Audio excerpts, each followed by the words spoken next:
brought to you by Nova शुद्ध घी। जब जब खाए दिल खुश हो जाए, सदियों का नोवा शुद्ध देसी घी, सपना स्वस्थ भारत का। I love घी। पटना का जो रनवे है वो छोटा है। यूएस फेडरल एविएशन एडमिनिस्ट्रेशन के अनुसार एयरपोर्ट के रनवे की आदर्श लंबाई 2300 मीटर होनी चाहिए, लेकिन पटना का रनवे इससे 750 फीट छोटा है। पटना एयरपोर्ट के रनवे के विस्तार की योजना पर कोई प्रगति है या नहीं? आप बनाना चाहते हो तो हवाई अड्डा हवा में नहीं बनता, जमीन पे ही बनेगा। बार बार राज्य सरकार से यही मांगा है कि आप ज्यादा जमीन दीजिए, सारे फैसिलिटीज हम करेंगे। भाग सी में मैंने पूछा था सेफ्टी को लेकर सवाल, पटना एयरपोर्ट को लेकर।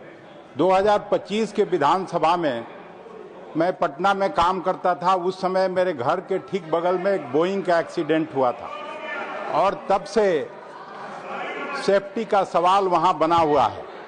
पटना एयरपोर्ट के बारे में, रनवे के बारे में कई विशेषज्ञ, खास करके सुरक्षा विशेषज्ञ चिंता जता चुके हैं और सभी लोग जानते हैं कि पटना का जो रनवे है वो छोटा है। यूएस फेडरल एविएशन एडमिनिस्ट्रेशन के अनुसार एयरपोर्ट के रनवे की आदर्श लंबाई 2300 मीटर होनी चाहिए, लेकिन पटना का रनवे इससे 750 फीट छोटा है। हम मंत्री जी से स्पेसिफिक जानना चाहते हैं कि पटना एयरपोर्ट के रनवे के विस्तार की योजना पर कोई प्रगति है या नहीं? Honorable Chairman sir, Patna is a very important airport in the country. It has got operations which are very important, considering it is the capital of Bihar also. And the honorable member has also mentioned the challenge that we have at the runway because of 2050 meters.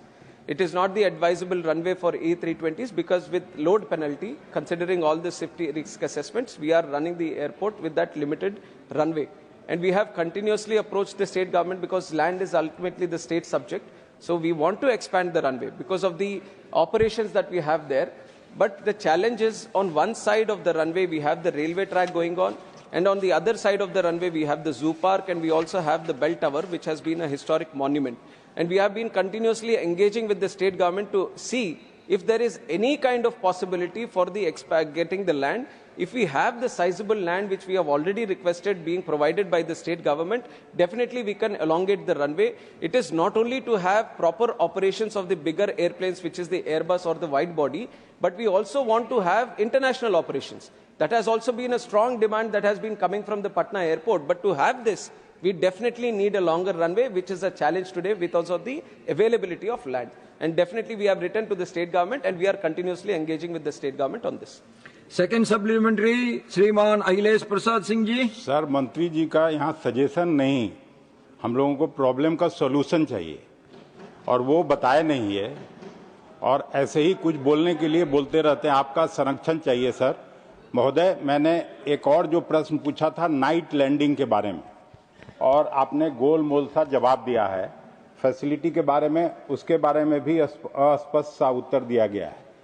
Bihar में हवाई यात्रियों की संख्या जिस तेजी से बढ़ रही है, और मंत्री जी ने उत्तर में खुद बताया है कि अब नए टर्मिनल की क्षमता 1 करोड़ यात्री प्रति वर्ष की है, तो इतनी बड़ी संख्या में अगर डिमांड है तो नाइट लैंडिंग फैसिलिटी भी होनी ही चाहिए।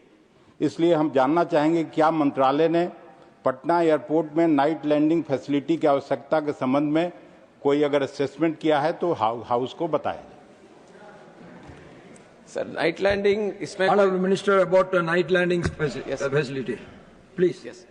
Honorable Chairman sir, regarding the night landing facility or the expansion of runway, the challenge at Bihar, इसमें कोई घुमाने की बात नहीं है सर, सीधी बात है। आप बनाना चाहते हो तो हवाई अड्डा हवा में नहीं बनता, जमीन पे ही बनेगा। जमीन की जो अवेलेबिलिटी है उसके साथ ही बनना चाहिए।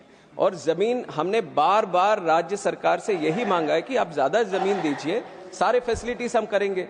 ये नाइट लैंडिंग फैसिलिटीज के लिए। Okay, the House stands adjourned to meet at 2 p.m.